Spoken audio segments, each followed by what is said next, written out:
Heyo, welcome everyone to Today in the Scene by Indie Arcade Wave. I'm Joe, your host, and here on In the Scene we dive into what's happening in the arcade space, from new indie arcade developers, arcade owners, and just operators, and news in the space in general. I've been with Galactic Battleground for about 5 years now. We've been showing it off at arcade conventions all over the country, and we're going on a trip down to Texas, and we're hitting a whole bunch of arcades down there, and then coming back up to Minneapolis. And I've got the guys behind the first arcade that we're going to be visiting in Dallas called Free Play. They've got 5 different locations now, and it looks like a pretty sweet place. I'm really excited to go visit, and we've got Corey and Arthur with us. How you guys doing today? How's it going? It's going great. Super excited. Can't wait to come down there and I've never been to Texas, so it's going to be cool to experience that for the first time. Arcade looks great. You got lots of games in there, lots of different games at each different location. But let's introduce yourselves first. Like, who's Corey? Who's Arthur? What do you guys do? Sure. I'm Corey Hyden, president, founder, and CEO of Free Play Arcade. And this is... I'm Arthur Williams. I'm head of special projects here at Free Play Arcade. And if you're wondering what that means, Arthur does most of the... sometimes we'll do in-house kind of generated games. Somehow he does a lot of game buying, game sourcing, stuff like that. Or anything else that I think of that I don't... And I'm like, I don't want to have to do all the hard work for this. I'm like, Arthur, now you have to go do all this hard work. Yeah, I mean, that's what you do as a CEO, right? You delegate. You have other people do the stuff that you don't feel like doing right now. Let's hear about your guys' earliest video game memory. It could be arcade, could be console. Where did you guys really get that bug?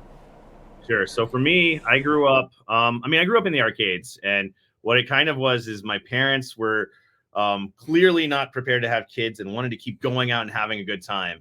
But they found every time they took us to like bars or dance clubs, it didn't work out. So what they found is that there were, a whole generation of late 80s, early 90s arcades that had alcohol, which was early Dave & Buster's too, which like when Dave & Buster's was really cool and great.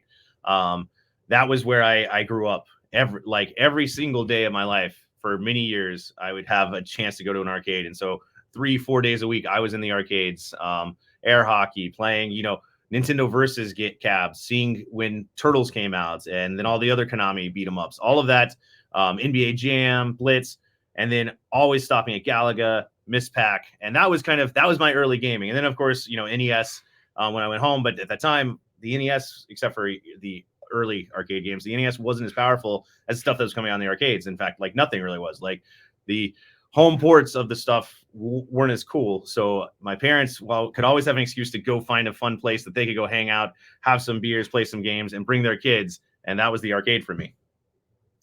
When I think my first gaming memory, I was about 3 years old. My dad had gotten an IBM XT, and he had this game called Donkey.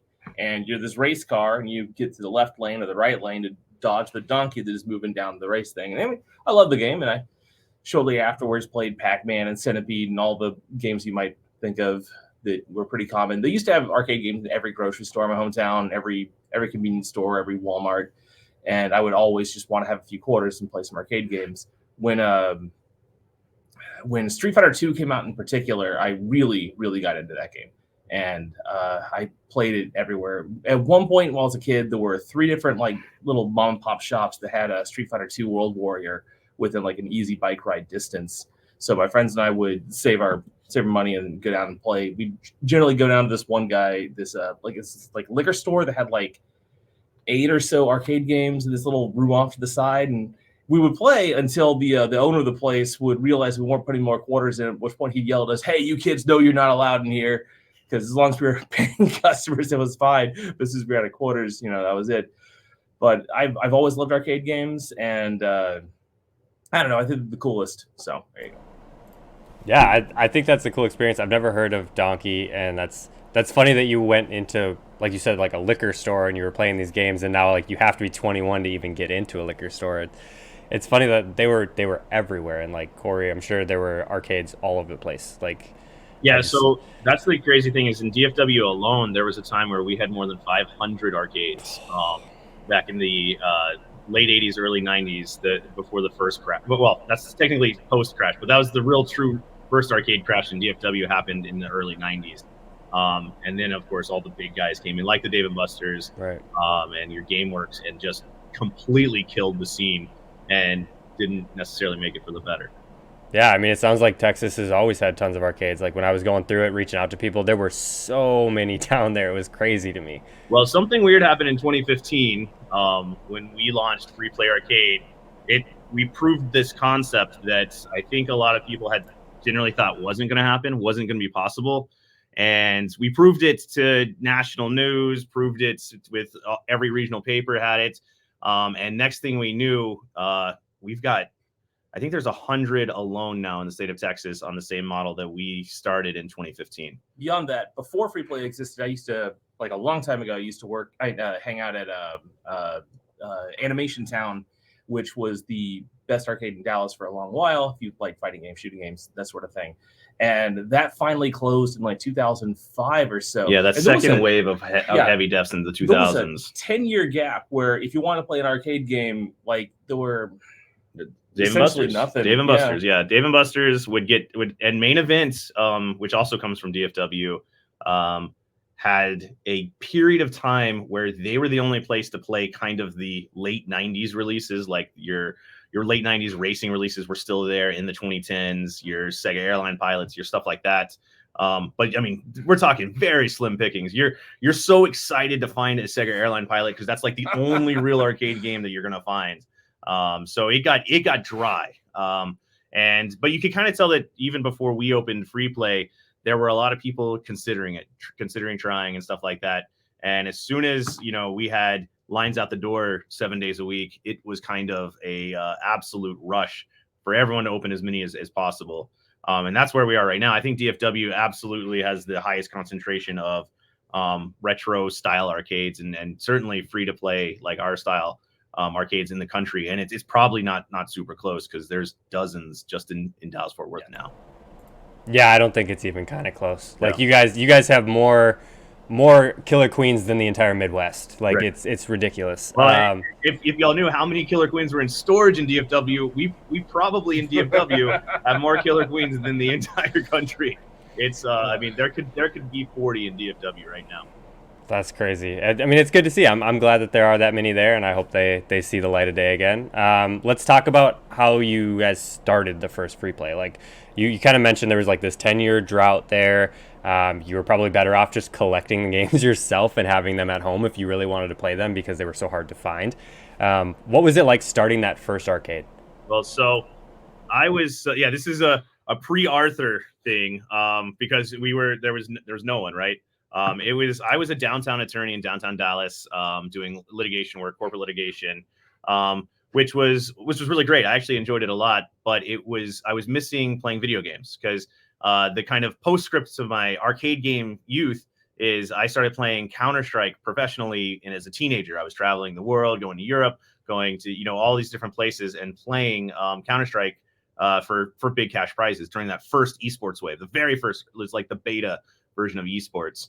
And so during that time, I played video games so much, right? And then I went off to college, went to law school, and I became a lawyer, and I was not playing games at all. And all the games that I used to love, like Counter-Strike or Diablo 2, all of these games would take a ton of time, and especially the modern versions, just to get like a full AAA experience, it's 100-200 hour kind of game. And I did not have that time anymore. So I was trying to figure out how can I get back into gaming. And I remembered all my fond memories at the arcade. And I remembered then that, I had money now. Like, I'm an attorney. I'm a downtown attorney. I have resources. I should see, it was like a childhood dream probably for everyone. And I still think that that's, like one of everyone's dream is to have your own arcade game at your house. Like, there was always any kind of movie in the 90s where a kid would get rich, the blank check style movie. One of the first things they buy is they put a cool arcade system in their house. And so I was like, I bet I can afford an arcade game. And so I started going through Craigslist, started going through the different online classifieds, learning where the different games are listed, the different forums and everything. And I was just waiting for the chance to buy any working game that seemed well priced. Because there were definitely still the, people who were trying to get 5,000-10,000 for Miss Pac-Man or whatever. and I was trying to figure out if that's the right price. You have to learn the market and everything. And so what I realized is at some point, someone's going to list a single game that works for between like $100 and $300. And whatever it is, I'm going to buy it and see what I can do with it. Because I wanted to get one at my house, in my garage, to just see what it was like to have one. Was I going to use it and all of that? And so one day, someone listed a Konami Devastators on just on Craigslist, $100, first person to pick it up, and there's a photo of the game turning on. So I called my mother-in-law up immediately, and I was like, I'm borrowing your van. I need it for something secret. I can't tell you what it is. And I ran and I got her like gigantic extended Dodge Caravan. And I went to this guy's house, showed up with $100 bill, and then I had a big wooden cabinet in this Caravan, and that was it. I was escaping. I felt like I had just like stolen something because it was like a heist. And I took it to my house. I set it up. I turned it on, and it didn't work at all. How it had worked before I moved it was no longer the case. And so that's when I had to figure out how to fix them. And I actually really enjoyed fixing the games and learning about, the different nuances of the games. And I also loved having it in my house. I played it a lot, and it's not even a good game. So I was like, what happens if I got a good game? And I kind of got really into the arcade market, like figuring out how much these games should go for. And if I kind of felt to myself, and this is the classic arcade collector's trap. I felt to myself, if I made sure I got into all of my games at a good price, how could I ever lose? Because the arcade collector never thinks about space, never thinks about how big they are. The arcade collector also never thinks about, I'm going to have to get a storage unit. And so push came to shove, one thing or another. I was buying. I had 100 games within 6 or 8 months. And I was buying every single game that got listed in the city of Dallas. And this in DFW, I was every month or every weekend was me and a Pinsky driving everywhere to buy every game. And it was really fun. It was probably some of the most fun times I've ever had in my life. I would rope in a friend or a relative, and I'd always bring them with me. And I was, negotiating these high dollar, I was buying environmental discs of Tron. I was trying to buy the entire collection at once. I wanted to have a lifetime collection immediately. And so then all of a sudden I had 100 games, and they didn't fit in my house. Of course, I had warehousing, and all of a sudden I have, $1,500, $2,000 a month warehouse bills. I've got this really big leak of constantly buying arcade games. And the truth was, my wife came to me and she was just like, what are we doing? Like, what's the plan here? And I was like, that's a good point. Because it was like an addiction. I wanted that rush of every time I found a game that I didn't have. And so I had just been buying without a plan. But I was a corporate attorney. I had connections. I had resources. And so I was like, let me run some numbers. And so I researched there were like 6 or 8 retro arcades open at the time. You had like Ground Control in Portland, and I researched all of it. And, there was this kind of barcade model that existed where you would try to charge 25 cents to 50 cents a game. And you'd have a bar attached to it, and it would be an adult focused kind of arcade. And I thought that was a cool concept. But I really didn't like the idea of paying per game. And then I did find a couple arcades that were kind of more like family-friendly arcades that would have some old games, some new games that would have kind of a $10 to $20, maybe sometimes an hour pay-to-play rate. But it was once you paid your admission fee, everything was free to play after that. And I thought that was my idea, was what if I combined all of these? What if I took that model that is, you rent the games, quote unquote, hourly or at a day rate, and then you have a great bar and grill. And that was the business plan I drafted. And I ran some numbers, and pretty much the business plan always was going to rely on me still being an attorney, me supplementing it with my attorney kind of labor and money, and making sure that it would just, break even, maybe be slightly cheaper for me because I didn't have to pay storage, and maybe it's a smarter choice to have these out there in the world being played by people. So I drafted that business plan up. I went and I recruited my brother-in-law, who had been picking up games with me for a little bit, and I said, and he was doing theater production in Arlington and Oklahoma and in Austin, and I said, stop all that, I need you. So I forced him to come help design the arcade and everything, and that was it. We went full speed into it, and there's all sorts of annoyances along the way. Permitting was hard. We live in Texas, where they thought arcades were equivalent to strip clubs, except worse somehow for truancy, because they were worried about truancy and stuff. And they were also casinos, you see. Yeah, and that makes perfect sense. Strip club, arcade, yeah. And they were worried that it was going to increase truancy, and somehow, no matter what, there's gambling, because they thought that every pinball machine was still like a 1930s pinball machine where it was just you launched with no flippers. It was crazy. We really did. We had to go. That was actually one of the best publicity things that we did as we came to open the arcade is the city made us do multiple public hearings where we just got destroyed by the public. Like the public showed up and talked about how terrible we were. And so all of a sudden the news reporters were like, this is an interesting story, right? Are they going to be able to open the arcade or aren't they? And so fortunately I was a litigation attorney and we kind of were able to push through all of that and get it open. But that gave us so much publicity. We were in all of our major papers here. We had, there were little blurbs on like the USA Today website. And so with that kind of momentum, we opened and it exploded. And it really was line out the door. And we only had like 65, 70 games when we opened, 5 pinballs, and all old. Everything was old. But we had lines out the door. We weren't prepared at all. And we had to immediately go into how can we actually handle what we just created, and started staffing up, building structures and everything. And as it probably will be obvious, I pretty quickly had to tell most of my legal clients that I was going to be transitioning off of being a lawyer because I was having too much fun doing an arcade. Perfectly understandable. I mean, you get to be a big kid. I mean, why would you turn that down, especially if you're making the money doing it? I think that was cool how you started collecting. I totally feel that. I started collecting GameCube games recently, and I just don't really know what I'm doing with them. I'm just grabbing as many as I can, and I've found some pretty cool stuff. I'm curious for Arthur on the collecting side. You're more of the collecting guy now. You're finding the games, you're bringing in the indies, stuff like that. What does that look like? Like, what are you looking for? Well, anytime I can get a game for what I feel is a good deal, then I'll try to pick it up. We have 3 trucks now with lift gates on them, so picking up games is not as hard as when you had to put it in the back of the caravan and probably damage stuff. I'm in a whole bunch of different online spaces where I'm constantly looking out for games. If there's a good deal, I'll try to pick it up. If I sometimes try to negotiate or something. If the price is reasonable, I won't even bother. I'll just say this is a good price, so I'm happy to pay it. There are auctions periodically. I just got 3 or 4 games last night at an online auction that I don't know. All the prices are a whole lot worse than they were when he got started. Well, but one of the things that really separated me early buying was like the arcade space was so shady, right? Because there were no business people trying to buy arcades. There were people who were just nickel and diming each other. Like it's a very small kind of insular community, all fighting with each other constantly to see who could get the best collection. So I came in and it blew up the space because most of the time, people, when they were being reasonable about pricing their games, I thought that they were wildly underpriced. And so I was a shocking customer when I would just message them and be like, I'll take it. And they're like, what do you mean you'll take it? I'm like, I will pay you what you're asking. And they were like, what?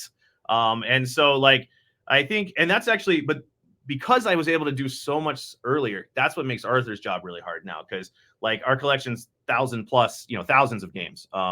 And so now he's trying to find, now that's why indie games are so awesome for us. Because we need new, interesting games, and not to be mean to anyone in the world that makes games. A lot of the mass market stuff sucks. It's like it doesn't have replay value, and that gets especially hard when you run a model like ours, where it is you can play as much as you want. So like if you go play most modern racers, you're gonna play it once and you're gonna get the full experience. You're not gonna be super interested in playing it again. Which is probably not too, like modern arcades that take, that charge $3 or $4 per game or $2 per game or whatever. They don't care as much. They want you to just come to their arcade once a year, play all of the games once and leave. And they don't really care if you have a great time because they know within a year, about a year, you'll get bored again and come and try what they have. But for free play, we're built to get people in as much as possible, as often as possible. So we need replay value in our games, and indie arcade games, they're so much better at that, right? Like there's depth to the game because the indie arcade game developers, most of them are not looking to maximize the profit out of the machine. They're looking to make a good game and then try to make sure that the game can make the operator money. And if you start with a good game, life is much better. So that's been a lot more interesting, I think, with the indie games scene coming, because in 2015 there wasn't much.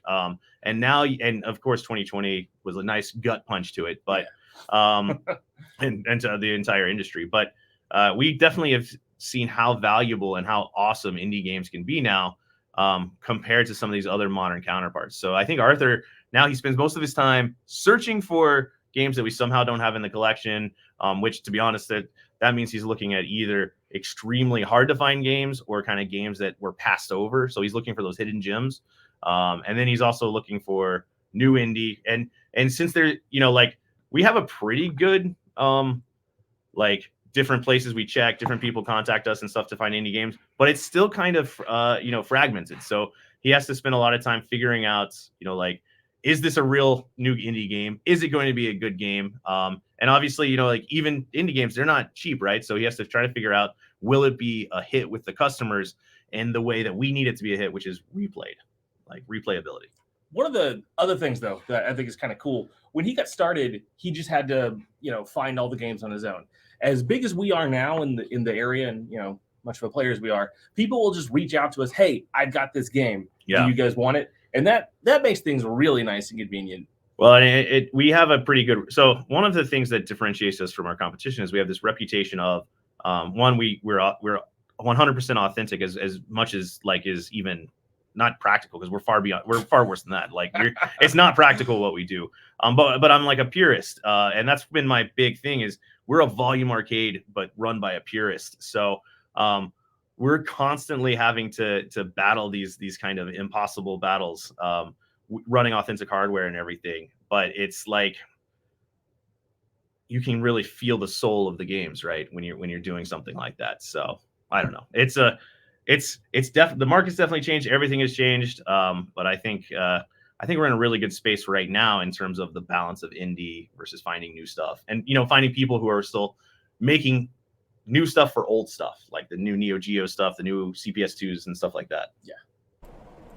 Yeah, I mean, I totally agree with all that. You're right. The indie games are primarily made for fun first, and then we try and make sure that it makes money later, because we're making the games for us. Like these are games that we love. Like we made Galactic Battleground because we loved Galaga, and nobody had a multiplayer Galaga, so we wanted to go that direction with it. And I think that's really cool that you guys have that network now where you probably have people reaching out to you before they post it on Facebook and Craigslist and stuff. They're like, hey, we have this. Do you want it? If not, I'm going to post it. Well, and with our reputation, right, they think they're going to be selling. They would rather sell their game to us because they think it's going to a good home. Yeah, and it's going to get played. It's going to get fixed. It's going to stay pure. Like we make that. We're able to make that promise that your game's going to go out into the world again. It's going to get played. It's going to get destroyed, and we're going to keep it out there. We're going to keep fixing it. And I think there's a lot of magic to that, especially when you're, when their choice is, do I deal with a bunch of people on the internet who are going to haggle with me, and it's going to be, or do I just have these guys who I can just look up, read about, and I do think it's a huge advantage. But I also think it's a big responsibility that we take really seriously. Yeah, I mean, you guys are the spot. Every time I pick up a game from someone, they always ask where it's going to be located. And usually my answer is we're going to have something new for it. But in the meantime, I will say there is a curse to it sometimes too, because we'll also get the people who have these impossibly like cool but also impossibly broken games, and they'll be like, I want you to come pick it up, fix it, and then put it out, and then we'll get it into the headquarters, and this is like, this is going to be a month or two of work, and we're like, how are we going to? And so we actually have a couple of those floating around that we're still trying to get out. My personal favorite is we got a Fire pinball. It's a pinball from the early 80s. It's a really cool table, and from the top it looks really good, but the actual game board was literally burnt. And, it had caught on fire. So we'll see. I mean, we're still working on that one, but it will be out, but probably late this year. I think it will take most of the year to get the parts and everything for it. The harder to find, the more satisfying it is once you finally fix it and put it out, which is cool. Let's talk about other locations. Like you guys have Richardson, Fort Worth, Arlington, Denton, Texas. You've had some open and then close and then relaunch. Was it easier the more you opened, or was it just as difficult opening every location? Well, what I'll say is, and what every founder that I've ever talked to and every person who has created kind of their dream business, expansion's really, really hard because it stopped being me there every day at each, because when you have one location, I was the general manager, lead tech, kitchen manager, bar manager. I was doing it all. And I mean, obviously I had staff and I had my business partner and everything, but like I was kind of at the top of every single decision that was made. in the location. And so, you get to really, really control your quality. You get to really, really have it exactly how you want it. But no matter what, when you go to 2, your influence is going to be slightly less. And you're going to have to find people that know what they're doing, that you can trust. And you have to, make it all work, which is a big challenge, obviously, because, the entertainment industry is not a high margin business. This is not being a lawyer. Being a lawyer is much easier to make a profit because, you're a much lower, you need fewer people, right? You need a paralegal, you need an assistant, and you need yourself. To have an arcade, just at our Richardson location, the first one, we have 20 staff.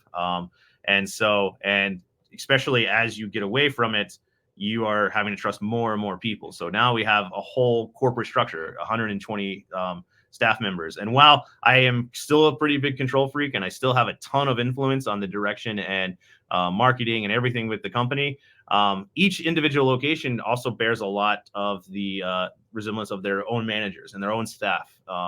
And so as we expanded, it was me learning to trust people, and it was me learning to make good decisions with staffing, to me learning how to manage people in a different way, how to delegate instead of just being the person who does everything.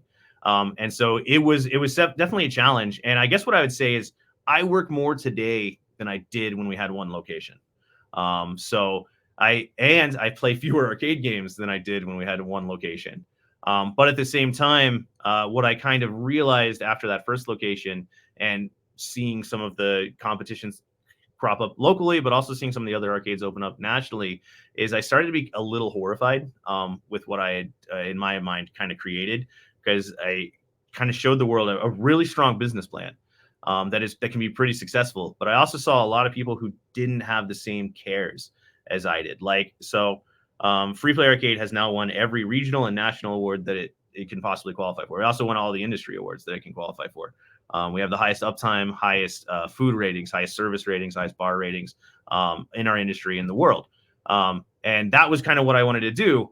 But what I realized is, while I care about that stuff, not all the other operators are going to care about that stuff. And there's going to be lots of lower quality products. And there's also going to be different products that totally should be in the market and can be great. But the kind of lower quality copies, it really got to me because I'd have people who I talked to and they'd be like, "What do you do?" And I'm like, "I used to be a lawyer, but now I have these cool arcades." And they'd be like, "No, I went to one of those." And it would be a different one. And I'd be like, "Well, no, mine's different." And then I tell them what mine was. And in their minds, it sounded basically the same. Because your average consumer isn't going to spend a lot of time worrying about, is this an authentic game? Was this cocktail made with a house-made syrup? Is this food fresh? A lot of consumers are just going to be fine with, getting the kind of movie style nachos and playing a 60-in-1 emulator. There's going to be a lot of that. But we also know is if you don't do it as well as we do, you're going to miss a lot of people. You're going to show people this kind of style of arcade and they're going to have a bad time or not as good of a time as their dollar, as what they've paid. And they will put it kind of in a lower tier of entertainment. So that's pretty much, I felt kind of forced at that point that my mission changed from having a really cool arcade to putting as many free plays as I can kind of across the world so that we can put pressure on the arcade industry to be good. Because I honestly believe that one of the problems that the arcade industry had was a quality problem. You're in your 90s, your mom and pops, a lot of them weren't as good as they should have been, despite being quite profitable.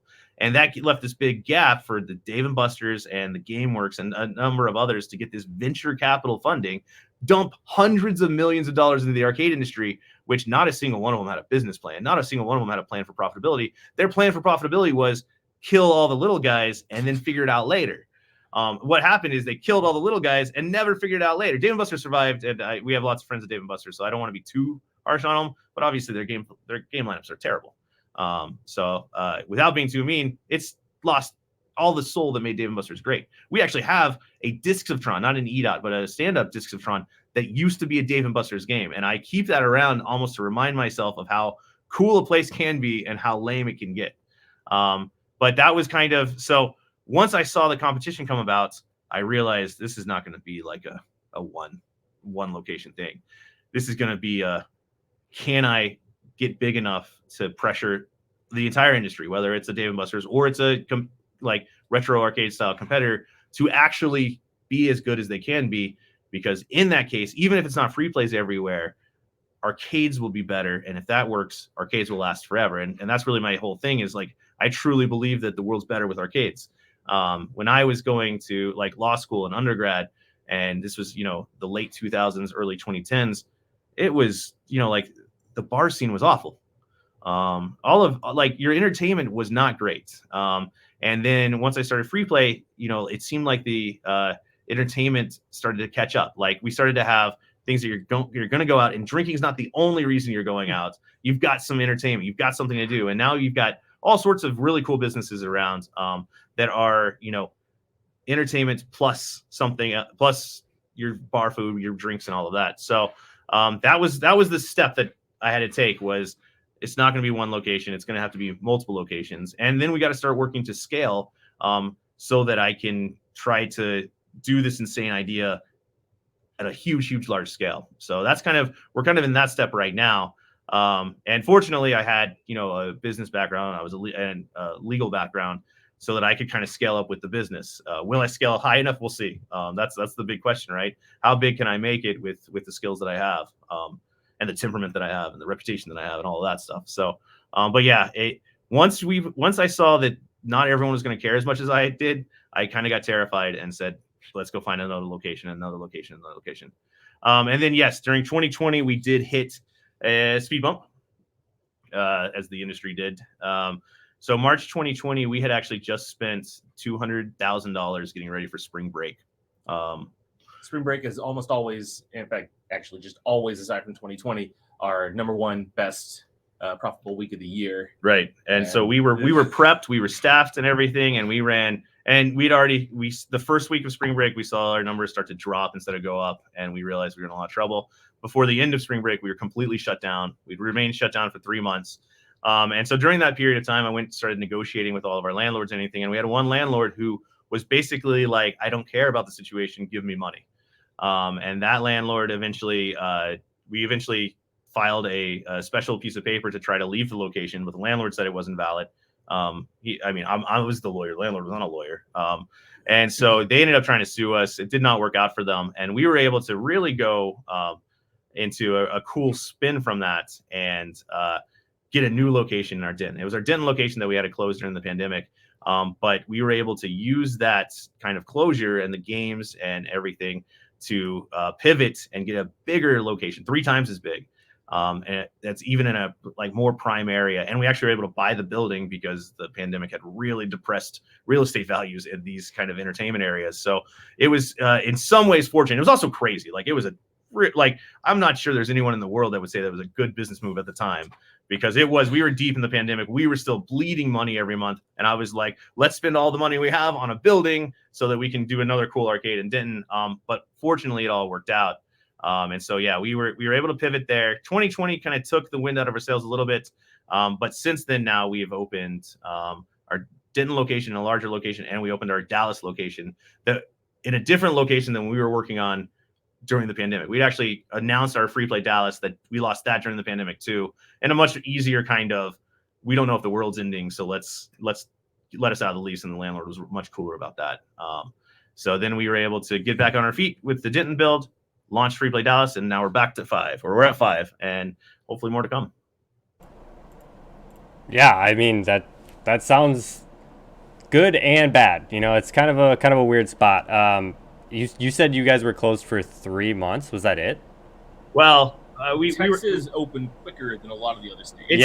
I've talked to arcades that said they were closed for 13 to 15 months, very long. It's complicated too, because in many ways it would have been better to be closed. So when we were closed, we were chomping at the bit to get open. What was really crazy is there were businesses in Texas that got to open in 2 weeks. And so we were actually, it felt very similar to our start. We were put back in the same class as strip clubs on when we were going to be able to reopen from the pandemic. And the craziest thing was they took us out of the category that was movie theaters and put us in the category with strip clubs. So that we were the very last business type that got to open in the state of Texas. I mean, us in strip clubs. So we felt pretty beat down at the time. But when we opened, no one was coming out. It was still high pandemic. And of course we had masks. We were the very first arcade in the state of Texas to require masks. We were the very first arcade in the state of Texas to adopt all sorts of high-level cleaning procedures. Just spending fortunes. It was the worst time to buy cleaning stuff too, and we were going like above and beyond, trying to like really do a great job for our customers. But at the end of the day, no one was really coming. Our business was 10-20% of what it was pre-pandemic. And we still had lots of staff who we loved and we wanted to keep paying and everything. And so surviving once we were open was actually a lot harder than when we were closed, because when you're closed, you don't have that. Your bills are your rents, but once you open, you've got all this staff, all of this, and we were losing. I mean, we probably lost $500,000 or $600,000 in June and July of 2020 when we were trying to open. It was rough. Yeah, it doesn't sound fun, not at all. How has that expansion been for you, Arthur? Like, when did you join Free Play? So I joined Free Play. I agreed to work here in between while I was leaving my previous job and joining Free Play, the Denton location opened. I actually went to like the opening of it, like after agreeing to be a Free Play employee, but before I was actually hired. So the first I went to Denton, I did have to pay the cover. Kind of. Yeah. Our staff does get to come to our arcades for free, but he was not yet a staff member. Yeah. So I was here for the Fort Worth build and for, I guess, both Dallas builds. Originally, I was mostly doing social media and events. After Richardson, after the pandemic, I became the manager of Richardson for 2 years ish. Yeah, like 19, 20 months. Something like that. Yeah, so the year and a half, 2 years, and now I have my current position where I do whatever crazy thing. Every day is different, but I don't know. It's been the best job I've ever had, and I really like what I do, and it's always interesting. It's been fun to watch the business grow. One of the weird problems I've been having recently is that we are kind of running low on warehouse space, and not specifically at the moment. We still have a bunch, but the way things are going, I have noticed that we are losing a lot more space than we are gaining. So I've been trying to get rid of some of our stock of excess stuff that we kind of don't need. But at the same time, it's like, but do we need it? Yeah, one of the things I always say is I regret every game I've ever sold in my entire life. And that's probably not completely true. Because during the pandemic, there were some games that I owned that I had bought just because I thought they were cool and they were never going to go out to Free Play, that just probably wouldn't last. Things like, head-to-head pinball tables, stuff like that. And I had to liquidate them to kind of help pay Free Play's bills during the pandemic. And to be honest, those I don't feel too bad about. The ones that I normally feel bad about are when I had like just a good working arcade cabinet that I sold. And now, of course, I love good working arcade cabinets. I want as many as I can get. So yeah, that's definitely been it. And we do have about 20,000 square feet of warehouse space, but it's getting a little cramped. One of my favorite things, there was an upstart pinball company that released what was it? That pinball table that wasn't quite finished. They sold 14 of them, I want to say. Yes. And we had one of them, and like it had ramps that did nothing, and like rollover switches that they would activate, but they wouldn't like affect your score or anything anyway. Cosmic something. Hold on, I'll figure it out. You keep talking. Well, it was kind of a proof of concept. It was almost a pinball table, but it really wasn't yet. And the company itself was going under, and we bought one of the tables, and there was talk online of some guy finishing up the pinball code or whatever, and we sold it during peak pandemic. And I don't know, like the odds of that ever becoming a game is very, very slim. But at the same time, it's like the rarest video game thing that I've ever seen in my life. There's like 14 of them, I want to say. Yeah, that was well, and it was hard because we couldn't really use it. It wasn't quite playable. Yeah, but it was one of 14. The rarest thing ever. I will find it eventually. Yeah, it was one of those sneaky ones, kind of like the Predator pinball that nobody really knows how to get one of those. But yeah, I mean that's interesting. Let's talk about indies. Like I know we already kind of touched on them a little bit. You've been supporting the indie scene for a long time. Killer Queen was first, then I want to say it was Skycursor was the first indie game that we had. Okay. Yeah. Made House of the Gundead. Yep. It's a shooter that if you're walking past it in the arcade, right, you would say, "Oh, I know that game," even though it was a new game. Yeah. It's on a Gungeon. Gungeon is super cool. Yeah. Like I think that it's maybe the best light gun game ever made. It's incredible. But the cool thing about Skycursor was it was actually our first anniversary.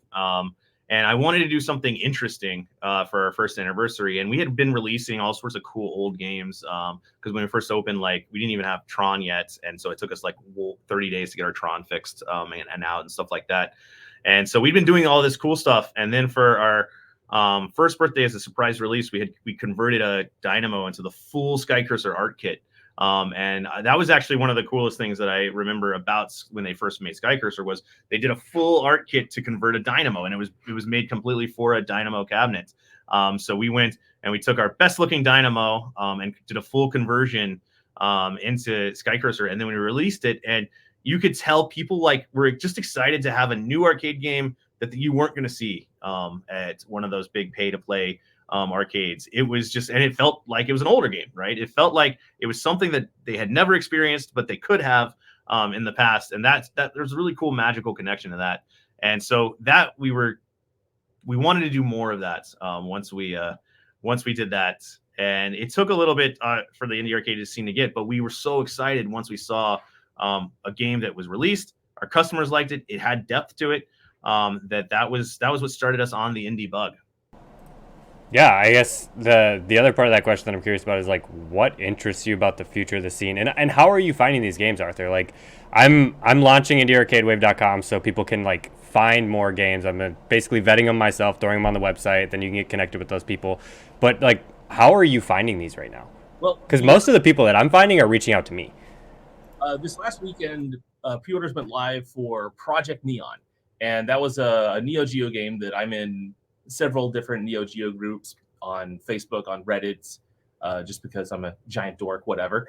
And pre-orders went live for it. And I think that it had a round of pre-orders before, but they hadn't. I don't know if that's true, but that's how the website made it seem.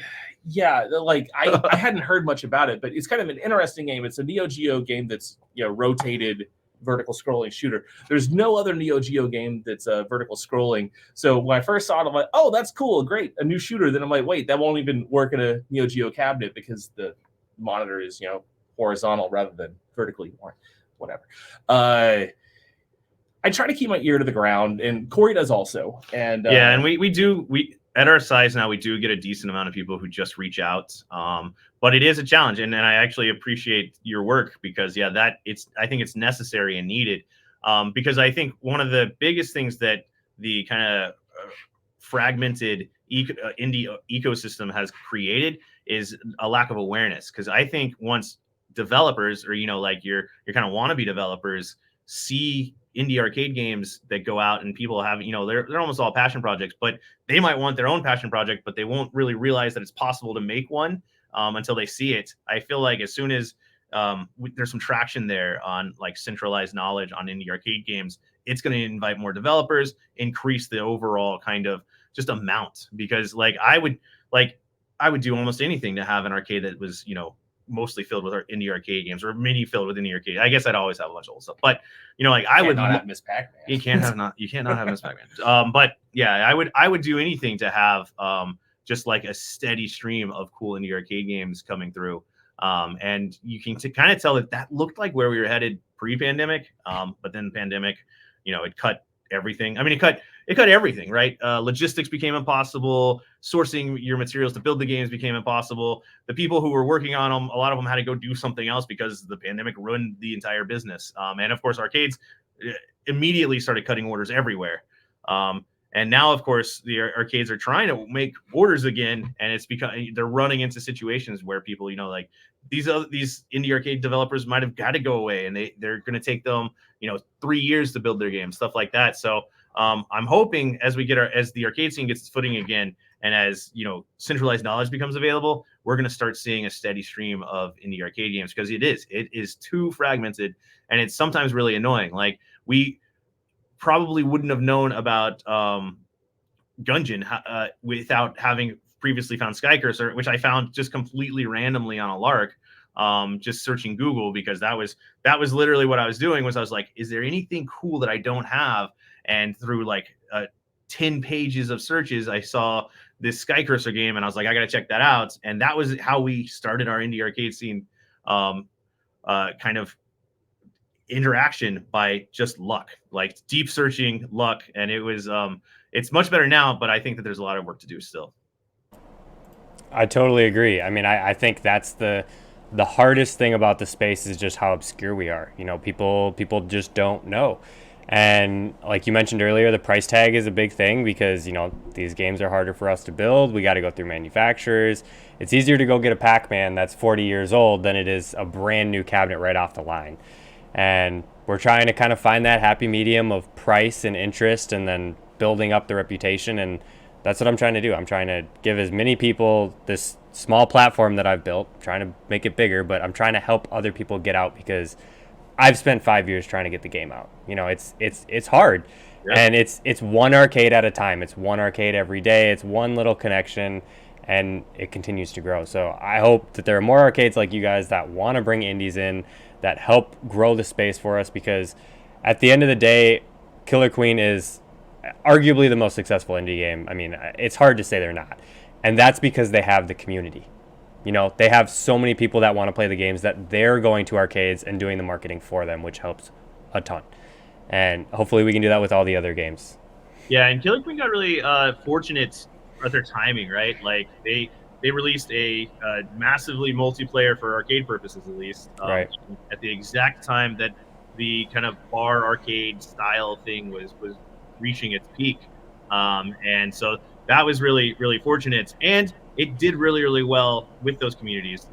It's been really hard, I will say, though, after the pandemic, and we have, I think, at this point, the biggest Killer Queen community in the world here Yeah. at free play. But post pandemic was hard because all of our friends just like the Austin scene was decimated, and pretty much all the scenes. And so it takes. I guess what I'm really trying to get at is it takes so much constant work, and that's really tough. And it is true that basically for indie arcade scenes to kind of survive and thrive, it requires a lot more community groundwork than it does for, say, Raw Thrills just to dump a random game into the world and have 200 pre-orders from Dave and Buster's because they licensed Rabbids or whatever. Which I'm not again. I'm not trying to be mean or hate anyone. It's just when you're just tapping into a pre kind of sold demand. You don't have to work as hard. And so they're in this really interesting position where they don't have to work as hard. They don't have to care. And their customer, this is probably the point that I should make every time I talk indie games, is for the big boys, the people making thousands and thousands of arcade games, their customer is not the player, right? The customer is the arcade. And when you start building games for the arcades only, it creates a worse game, which is kind of, I think, how we got in so much trouble in the 2000s and the 2010s with our arcades. One, we had that huge venture capital created crash in the early 2000s where they wiped out all the mom and pops, never had a business plan, and they went out of business too. But we also had, following that and during that, these big boy arcade manufacturers, these gigantic companies, relatively gigantic, who they were making arcade games just to show the arcades how much money they could make instead of trying to keep their customers engaged. And arcades, no offense to every arcade owner in the past who went out of business, they were like, great, we're going to make more money, without really a thought of we make money by showing people a good time and keeping them to come back, because you don't really want to get money out of someone once. You want to create a lifelong connection. And that's what I think why arcades might work this time, is there's a lot more of that. One thing I think is kind of interesting, if you look at like the overall trends in video game industry right now, I think that we're kind of in a golden era of indie game development to begin with. You can make your game and sell it on Steam or any number of online stores, but it's not the same as making an arcade game. You get a fun game that just wouldn't quite work in an arcade experience, and things really have to be made from the ground up, from every menu decision and every button config idea to work for an arcade game. So an indie arcade game kind of is special in that it has to be designed for an arcade audience, and that is obviously a smaller group as compared to the home user that's just buying, I don't know, Minecraft on Steam or whatever. I guess Minecraft's not really indie now that it's Microsoft owned, but whatever. It's the opposite of indie. But at one point in time, it was. That's true. But yeah, and I do think that that's a tough decision, because there's definitely plenty of games that I'll see get released and on Steam, and I think that would have made a great arcade game. But of course, like, since it wasn't built for the arcade, it's not really playable. And then, of course, if it gets popular, that's kind of the hard part is we don't really want a bunch of games that people can play necessarily at their home, especially if there's a lot of them. Like they can just go play it. It's a really hard balance. So I respect nothing more than the people who build a game from the ground up for the arcade, and knowing that not as many people are going to see it, but the people who do are probably going to love it more. Yeah, it's so fun. I mean, you're talking about like the UI. Like I think we're on like our 9th or 10th iteration with our UI because people don't read. Let's Right. be real. People don't read. So we just like cut it all out after messing with it for years. And it's a lot better now that there's nothing to read. Um, that's all I had for you guys. It's been awesome talking. I love hearing about Fort Worth or all the different free plays and everything. So to wrap everything up, just give shout outs and social media so that people can find you. All right, yeah. So on most social media, we're at Free Play Arcade. If you hit up our Instagram at Free Play Arcade, there's a link tree there that will send you to all sorts of information because, as you were just saying, it's true. No one reads, but as a attorney, I sure like to write stuff. So there is content and content and content about free play out there, and more coming almost every day. So if you hit up our Instagram at Free Play Arcade, that will send you to the everything else. We've got Facebook pages. We've got all sorts of stuff. We've got a big community group too. I want to give a quick shout out. If you go to that link tree, there's a Free Play Arcade community group. We've got 11,000 people on there. And last time we ran the numbers, just about every one of them visit at least once a month. We get approximately 11,000 visits from that community group a month. So really, really cool, tight-knit community. So if you're in DFW and you want to find like gamers who like to go out and have fun, that's a great community to join. Awesome. Well, thanks for coming on, Arthur and Corey. I really appreciate your time. I can't wait to see free play. I mean, we're like 4 or 5 days away. I'll be there basically this weekend, and I'm psyched. I'm really excited to show off the game and get to play some games of free play. If you're still watching, don't forget to like, share, and subscribe. It helps us a ton. The way we'll continue to grow and we can all ride it together. We've got the new Konami style for Galactic Battleground and our 4-player tabletop available for sale on our website right now, as well as the t-shirts. But until next time, peace. Thanks for having us.